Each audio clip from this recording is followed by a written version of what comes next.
Selamat pagi dan salam sejahtera bagi kita semua. Om Swastiastu, Namo Buddhaya, salam kebajikan.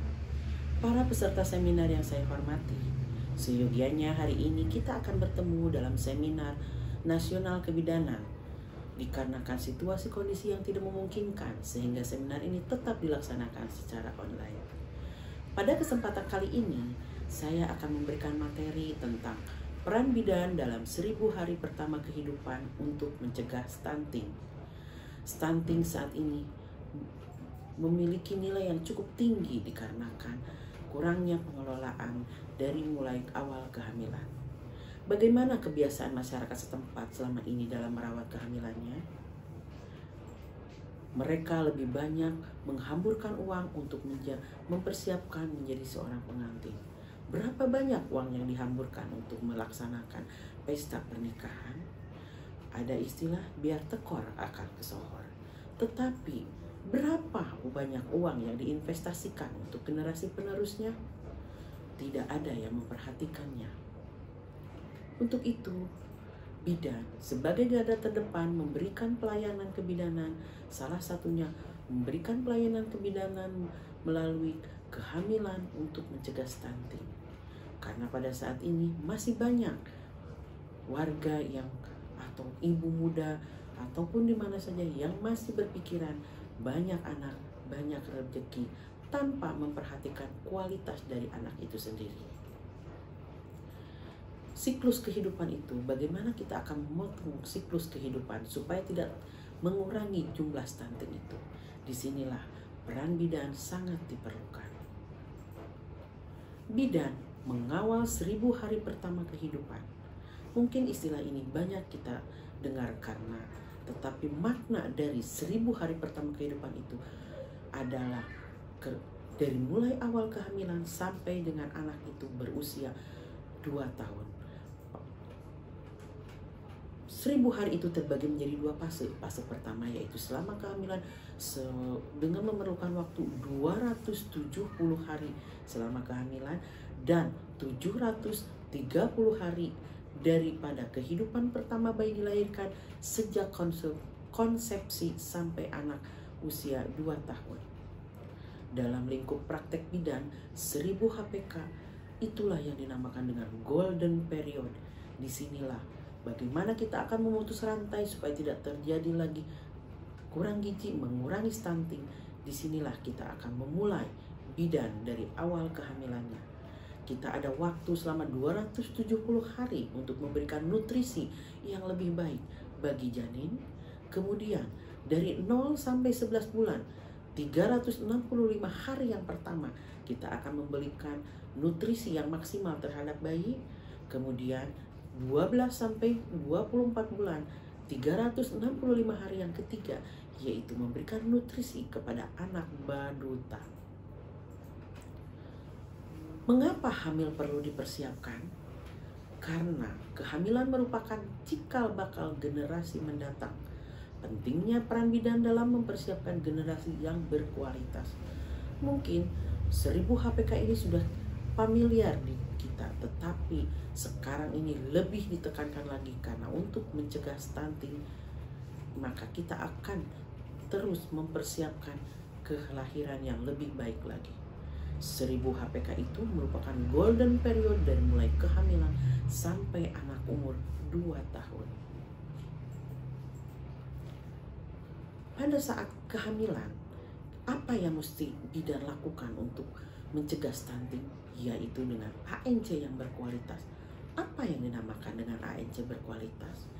ANC yang berkualitas yaitu memberikan pelayanan antenatal terpadu dan berkualitas dengan memberikan pelayanan dan konseling kesehatan termasuk gizi agar kehamilan berlangsung dengan sehat.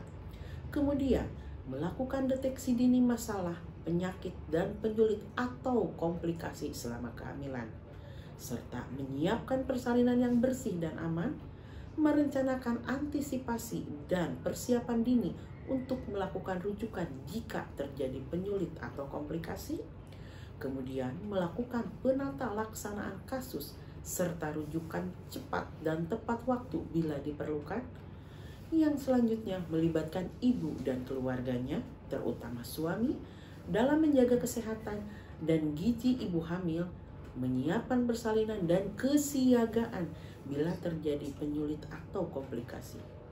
Itulah yang dinamakan dengan antenatal yang berkualitas. Semuanya berkesinambungan dan signifikan untuk menghasilkan generasi yang lebih baik lagi. Pada ANC berkualitas, kita mengenal ada istilah T. T itu yaitu pelaksanaan yang harus seorang bidan laksanakan. T ini berkembang dari masa ke masa, dari mulai 5T, 7T, 10T, 12T, dan saat ini menjadi 14T. Kenapa? Karena kita akan mengembangkan kenapa terjadi T-nya harus diperbanyak lagi. Itulah untuk memberikan ANC yang berkualitas.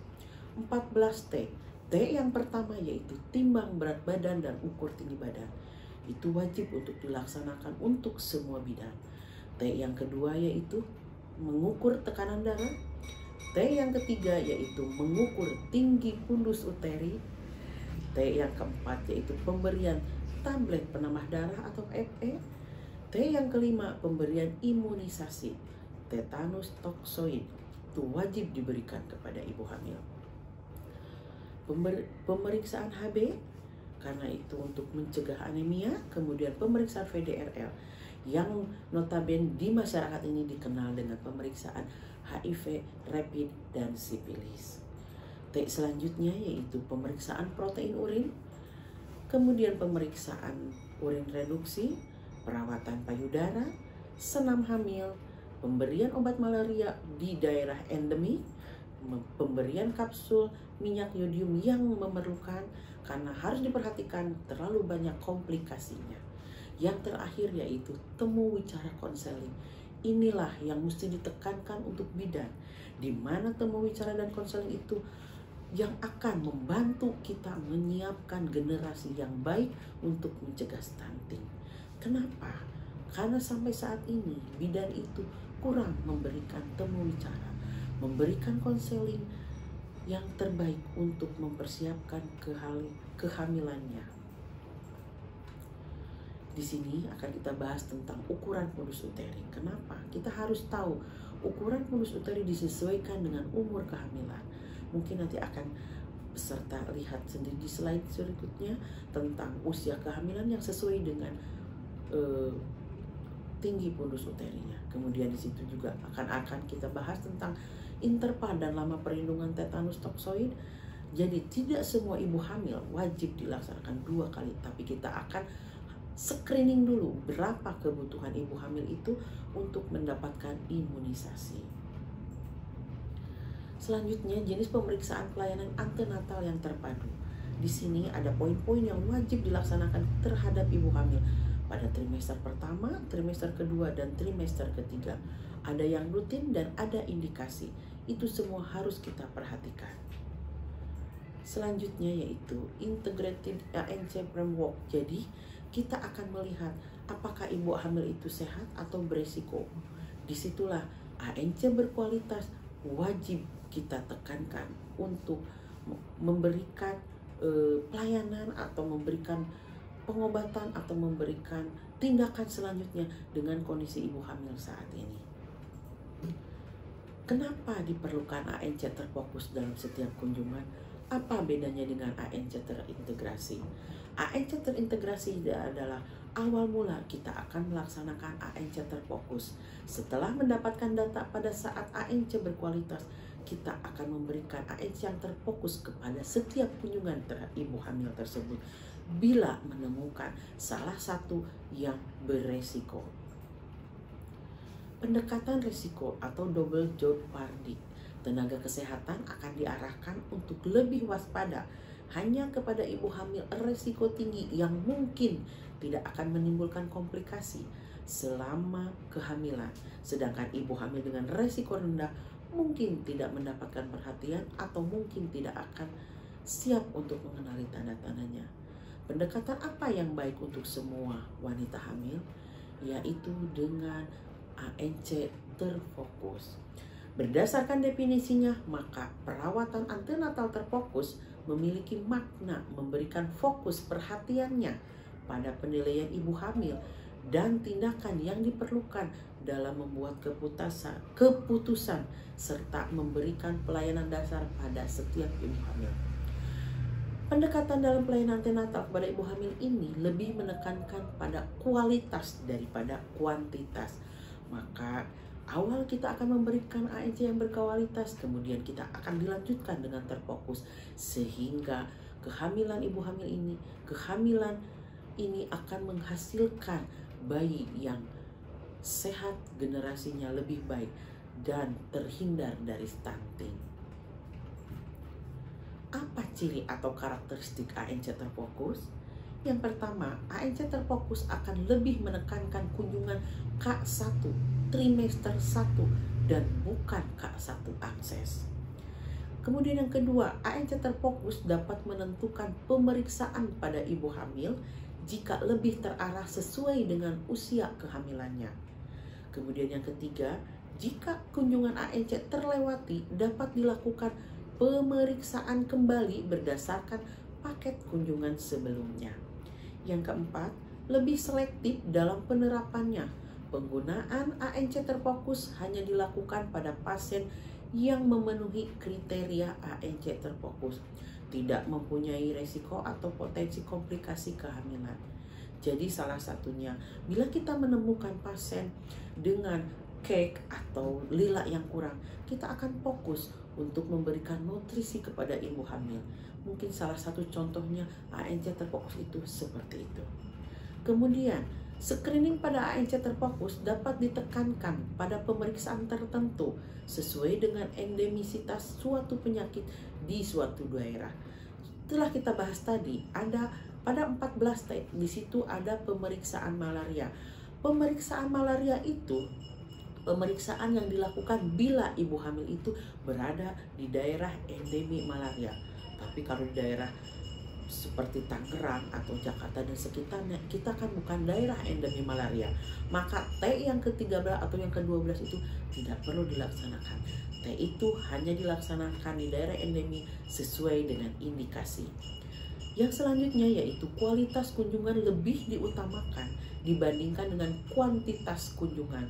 Sesuai dengan WHO, sesuai dengan Kementerian Kesehatan, ibu hamil itu trimester pertama 1 kali, trimester kedua 1 kali, trimester ketiga 2 kali. Tapi meskipun 4 kali pemeriksaan dalam selama kehamilan, itulah yang harus kita berikan, memberikan kualitas yang lebih baik dibanding dengan kuantitas kunjungannya. Makna dari kuantitas dan kualitas itu harus kita perhatikan. Jangan sampai pasien setiap bulan datang tapi tidak berkualitas, hanya kuantitasnya kunjungannya yang rajin, tetapi kita tidak terfokus dengan apa yang dialami ibu hamil tersebut. Peran bidan, itulah peran bidan dalam ANC berkualitas, sehingga kita akan mengurangi angka stunting saat ini. Selain pada kehamilan, bidan juga akan memberikan dukungan pada golden periode yang kedua, yaitu pada saat bayi dilahirkan. Peran bidan dalam mendukung pemberian ASI eksklusif sangat penting, sangat-sangat penting. Karena apa? ASI adalah makanan terbaik pada bayi baru lahir. Maka dari itu, selain memberikan ANC yang berkualitas, bidan juga harus mendukung keberhasilan dari ASI eksklusif. 1. Peran bidan yang mendukung ASI eksklusif dari mulai awal kehamilan, melakukan ANC sesuai standar konseling IMD, ASI eksklusif dan KB. ASI eksklusif akan berhasil apabila pada saat kehamilan ibu hamil sudah diberikan konseling tentang pentingnya IMD, tentang ASI eksklusif dan KB pasca salin. Itulah keberhasilan itu harus didukung. Jangan pada saat IMD dilaksanakan pada saat kelahiran tanpa diberikan konseling pada awalnya, ibu hamil itu akan merasa kaget. Kenapa tiba-tiba bayi saya ada di perut, sedangkan dia tidak tahu apa itu namanya IMD. Jadi keberhasilan ASI eksklusif harus dikonseling pada saat ibu hamil. Kemudian yang selanjutnya, memfasilitasi IMD dan ASI eksklusif. Seperti kita tahu, setelah kita memberikan konseling pada ibu hamil, pada saat kita menolong persalinan, kita laksanakan, kita fasilitasi ibu dan bayi untuk IMD. Karena apa? Keberhasilan IMD akan mendukung keberhasilan ASI eksklusif. Keberhasilan ASI eksklusif akan mendukung menurunnya angka stunting. Yang selanjutnya yaitu membantu ibu agar mampu menyusui yang benar. Ibu harus kita pandu untuk memberikan menyusui yang benar. Ibu-ibu pekerja kita harus pantau. Meskipun dia bekerja, tetap harus memberikan ASI eksklusif. Selanjutnya, mengajarkan cara merawat payudara yang sehat. Ya, perawatan payudara itu wajib kita berikan. Bisa pada saat kehamilan ataupun pada saat menjelang persalinan. Yang selanjutnya, menempatkan bayi dekat ibu atau rawat gabung. Itu merupakan salah satu dari gerakan sayang ibu, bayi dekat dengan ibu. Tetapi itu dengan catatan ibu dan bayi rawat gabung dalam kondisi yang normal, tanpa ada komplikasi atau indikasi lainnya. Selanjutnya, memberikan ASI pada bayi sesering mungkin atau on demand. Jadi, bayi itu tidak ada jam untuk pemberian ASI, tetapi on demand sesering mungkin. Selanjutnya, mendorong ibu hanya memberikan ASI saja, eksklusif selama 6 bulan. Karena apa? Budaya masih mengatakan, masih belum mendukung. Karena mereka masih berpikiran, bayi perlu makanan. Padahal dari ASI pun itu merupakan makanan yang terbaik, yang terbagus untuk nutrisi dari bayi.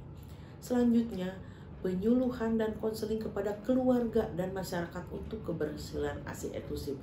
Inilah yang mesti ditekankan. Pada saat memberikan penyuluhan, jangan hanya kepada ibu atau ayah si bayi, tetapi keluarga yang dekat, yang mungkin notabene si ibu itu tinggal dengan orang tua atau tinggal dengan mertua, mereka juga harus diberikan penyuluhan betapa pentingnya ASI eksklusif. Karena orang-orang tua zaman dahulu masih belum mengerti apa itu ASI eksklusif. Bayi 1-2 hari sudah diberi makanan. Contohnya, masih ada budaya yang memberikan pisang pada hari atau pertama atau kedua dengan asumsi mereka untuk membersihkan usus. Itulah perubahan-perubahan budaya yang harus kita tekankan kepada keluarga dan masyarakat, apalagi masyarakatnya yang masih menganut kebudayaannya yang cukup tinggi. Sehingga konseling itu tidak bertentangan dengan hasil yang kita harapkan, memberikan ASI eksklusif sampai dari mulai bayi 0 sampai 6 bulan. Selanjutnya, setelah 6 bulan, ibu bayi juga harus kita berikan konseling. Wajib bayi 6 bulan itu wajib diberikan makanan pendamping ASI. Karena kenapa? Mereka selalu berpikir karena ASI baik, mereka kadang agak terlambat untuk memberikan MPASI. Kenapa? Karena mereka merasa masih selalu berpikiran ASI baik. Padahal dengan usia memasuki 6 bulan, bayi itu harus sudah mulai mendapatkan makanan pendamping ASI. Kenapa? Yang perlu diketahui adalah memasuki usia 6 bulan, bayi perlu mendapatkan makanan pendamping ASI. Kemudian air susu ibu terus diberikan semau bayi, siang maupun malam. Itu tanpa mengurangi jumlah atau kuantitasnya dari ASI tersebut. Kemudian ASI tetap merupakan makanan paling penting bagi bayi sampai berusia 2 tahun. Kemudian waktu memberi makan bayi usia 6-12 bulan, selalu berikan ASI terlebih dahulu sebelum memberikan makanan lain. Itu jadi bayi 6 bulan begitu memang sudah ada jadwalnya untuk pemberian MPASI, tetapi sebelum diberikan MPASI, alangkah baiknya kita berikan ASI dulu. Selanjutnya, setelah berusia 6 bulan, bayi harus mendapatkan kapsul vitamin A. Karena apa? Pada saat 0-6 bulan, vitamin A itu didapatkan dari ASI melalui ibunya. Pada ibu nipas yang baru ibu nipas, begitu melahirkan ada program pemberian kapsul vitamin A untuk ibu nifas. Itulah akan memberi vitamin A itu akan didapatkan dari ASI. Untuk selanjutnya setelah 6 bulan bayi wajib mendapatkan vitamin A. Setelah pemberikan MPASI, kita akan pemantauan tumbuh kembang bayi dan balita. Pertumbuhan dan perkembangan itu dilihat dari tinggi badan, berat badan, dan lingkar kepala. Itulah yang wajib kita laksanakan periksa pada pertumbuhan dan perkembangan bayi. Perkembangan atau penilaian perkembangan yaitu dari personal sosial, motorik halus, motorik kasar, dan komunikasi berbicara. Selanjutnya yaitu kesehatan ibu dan anak itu sangat penting. Maka itu yang dinamakan 1000 hari pertama kehidupan itu adalah merupakan golden period dari mulai kehamilan sampai anak usia 2 tahun. Bidan juga harus memanfaatkan buku KIA karena di situ tertuang semua apa yang mesti dilakukan baik oleh bidan ataupun pasien ataupun keluarga, sehingga ketika kita akan memberikan ANC berkualitas, alangkah baiknya si pasien ibu hamil itu diberikan buku KIA untuk supaya dia belajar memahami pentingnya gizi ibu hamil, pentingnya nutrisi bayi, sampai pentingnya ASI eksklusif sampai anak usia umur 2 tahun.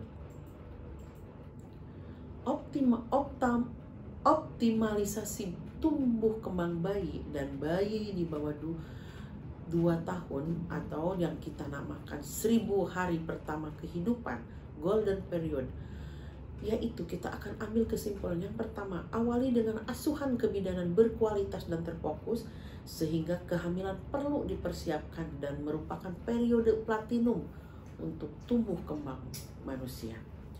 Kemudian pemeriksaan antenatal bukan hanya menyiapkan persalinan dan pencegahan komplikasi, namun juga menyiapkan generasi berikut yang lebih baik. Pemenuhan hak janin sejak dalam kandungan. Pemantauan tumbuh kembang optimal yaitu dengan memberikan ASI eksklusif, nutrisi yang adekuat, dan imunisasi. Stimulasi, kasih sayang, rasa nyaman, rasa aman. Peningkatan pengetahuan, sikap, dan perilaku ibu serta masyarakat tentang KIA termasuk aksi eksklusi dan mencegah stunting. Demikian materi hari ini, semoga bermanfaat. Kita akan bertemu di lain waktu dan kesempatan yang lebih